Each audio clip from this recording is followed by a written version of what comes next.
కుంతలపల్లి అనేది పల్లె కాదు, అది ఒక అద్భుత గ్రామం. అక్కడ ఉదయం పక్షుల పలుకులు మరియు పువ్వుల నుండి పాడే రాగాలతో మొదలవుతుంది.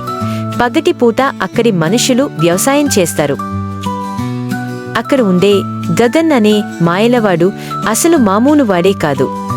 గగన్కు చిన్ననాటి నుండి మాయలంటే పిచ్చి. కాని మాయలతో ఓ సమస్య ఉంది.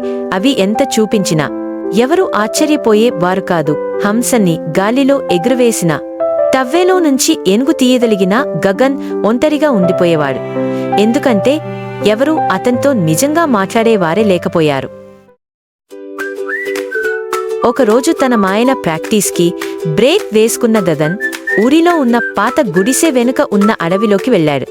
అక్కడ ఓ పెద్ద బెల్లాన్ని కవ్వలగా తింటున్న నల్ల తెల్ల దూల పాండా కనిపించింది. ఆ పాండా అలా చూసి ఒక్కసారిగా గగన్ని గట్టిగా తిట్టసాగింది.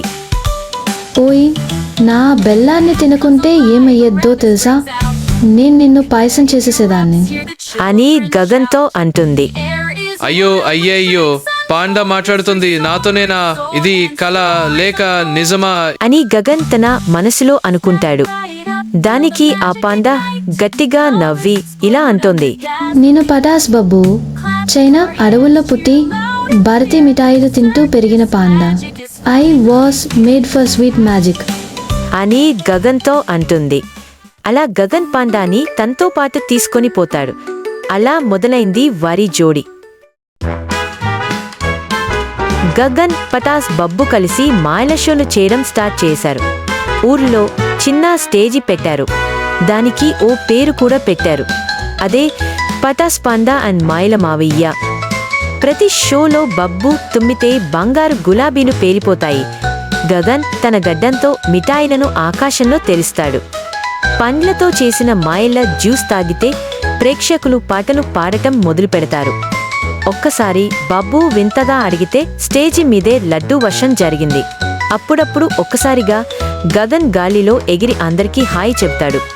గగన్ తన మాయ స్టిక్తో బబ్బుని లెక్కలేనన్ని బుడగలు ఉదెలా చేస్తాడు. ఇదంతా చూసిన ఊరివారంతా పిచ్చిగా ఫిదా అయింది. మరియు పిల్లలు షోలకి ముందే లైన్లో నిలబడతారు. ఒక రోజు మాయా షో జరుగుతున్నప్పుడు అక్కడికి ఒక పెద్ద రాక్షసుడు వచ్చాడు. అతని పేరు ముచ్చట రాయుడు. అతనికి మాయనుంటే అసహ్యం. షో స్టాప్ చేయమన్నాడు. కానీ గగన్, బబ్బు కలిసి ఒక మిఠాయి మ్యాజిక్ చేశారు. అప్పుడు ఆ రాక్షసుడు ఏమన్నాడో తెలుసా? ఓ, ఎంత చక్కటి మాయలు! నీకు నా రాజ్యాన్ని ఇస్తా, కానీ షో రాయలవారి కోటలో చెయ్యాలి అని అంటాడు. దానికి గగన్, మేము చేసే మాయలు ఎవరి కోసం కాదు రాక్షసుడా, మా ఊరి వాళ్ళ కోసం. మర్యాదగా ఇక్కడి నుంచి పో. అప్పుడు ఊరివాళ్లు కలిసి గగన్ జిందాబాద్, పటాస్ పండా జిందాబాద్ అంటూ రాక్షసుడిని తరిమేశారు. ఇప్పటికీ కుంతలపల్లిలో ప్రతి ఆదివారం రాత్రి స్టేజి మీద పటాస్ పండా డాన్స్ చేస్తాడు. గగన్ టోపీ తిప్పుతూ మాయలు చేస్తాడు. మిఠాయిలను గాలిలో తేలుస్తాడు. అది చూసిన చిన్నారుల నవ్వులు నక్షత్రాలలా మెరుస్తాయి. ఓ బోడి పిల్లలు, మంచి పిల్లలు, కింద సబ్స్క్రైబ్ బటన్ ఉంటుంది. దాన్ని నొక్కి ఈ ఛానల్ని ఫాలో అవ్వండి. మళ్ళీ మరో కథతో కలుద్దాం. Love you. బాయ్.